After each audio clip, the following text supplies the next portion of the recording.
J'aimerais savoir si une femme enceinte a l'obligation de faire les jeûnes de Kippour et du 9 Av, sans boire ni manger toutes les heures, uniquement en cas d'urgence.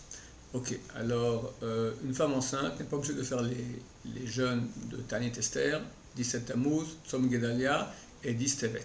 Par contre, elle a l'obligation de faire les jeûnes du 9 Av et de Yom Kippour. Ça, c'est en condition que tout va bien, c'est-à-dire qu'elle n'a pas de problème, tout simplement elle est enceinte. S'il y a des complications, par exemple, il y a des risques qu'elle fasse une fausse couche, ou bien elle est malade, dans ce cas-là, pour le 9 Av, sans problème, elle ne jeûne pas. Pour Kippour, elle devra appeler une autorité rabbinique compétente qui s'y connaît bien, qui lui dira comment faire. Des fois, on autorise tous les 9 minutes à boire 30 cm3 d'eau, c'est nécessaire même de manger, des fois un peu plus, donc il faudra écouter ça d'une autorité rabbinique compétente, qui d'habitude s'y connaît bien en médecine, elle travaille communément avec un médecin, et dira, donc il ne faut pas se renseigner aussi la veille de Kippour, il faut appeler déjà 10 jours auparavant, parce qu'il y a beaucoup de pression, tout le monde appelle les rabbinim à cette époque-là, pour poser la question si le jeûne est nécessaire. En tout cas, les rabbinim stipulent qu'elle doit agir ainsi. D'abord, pendant les 24 heures, c'est aussi même 48 heures avant le jeûne, boire beaucoup. Au moins un verre bien plein toutes les heures, si possible plus, parce que si on boit beaucoup avant le jeûne, mais on n'a pas bu durant toute la journée, juste un peu avant le jeûne, tout ce qu'on a bu part en urine dans les heures qui suivent et de nouveau on se trouve déshydraté. Il y a un grand risque de déshydratation. Donc pour que le corps soit bien hydraté, il faut déjà 48 heures ou 24 heures minimum boire au moins tous les heures un bon verre d'eau ou de boisson, comme ça le corps est hydraté.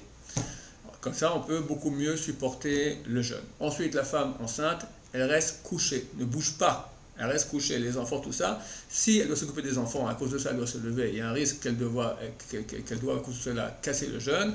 Son mari est dispensé de prier à la synagogue, il s'occupera des enfants, même il est même dispensé de prier, il s'occupera des enfants, parce que mieux vaut ne pas prier du tout, plutôt que sa femme soit obligée de casser le jeûne. Je parle pour Kippour, d'accord ?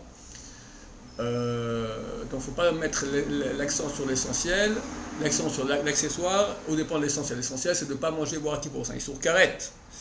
Donc si elle est obligée, on le fera, mais pourquoi arriver dans une situation pareille? Donc on va tout faire pour qu'elle reste couchée toute la journée, au frais, mais à l'air conditionné, mettre de l'air frais, les ventilateurs, pour qu'elle soit au frais couchée. Normalement, sans problème, elle peut tenir le jeûne. C'est pas si difficile, même pour une femme enceinte. Dans les cas où, par exemple, ma fille, il y a 2-3 ans, elle était enceinte, tout coup, elle s'est mise à vomir. Elle avait des nausées comme ça, elle a vomi beaucoup. Son mari était voir le médecin, elle lui a dit, il faut qu'elle boive. Dans ce cas-là, le médecin a dit, le médecin rabbin, d'accord? Pas le médecin, on compte pas sur les médecins. Tous les médecins, pour eux, on peut toujours manger, aucun problème. Ouais, c'est trucs religieux, laissez tomber. Il faut quelqu'un qui est Réchamaïm, quelqu'un qui est médecin et rabbin à la fois, où les deux communément se concertent, et il est autorisé donc à boire un peu moins de 30 millilitres, c'est-à-dire 30 cm3 d'eau toutes les 9 minutes pour que le corps soit hydraté. Mais tout ça, on le fait, comme je l'ai dit, uniquement en consultant une autorité rabbinique compétente. Normalement, les femmes enceintes font entièrement et le jeûne du Tisha B'Av, du 9 Av et du Yom Kippour. Que Dieu nous aide et vous aide à faire ce jeûne-là facilement, que grâce à ces jeûnes-là, Dieu pardonne tous nos péchés, et grâce à Hachem, que tout se passe pour le mieux. Amen.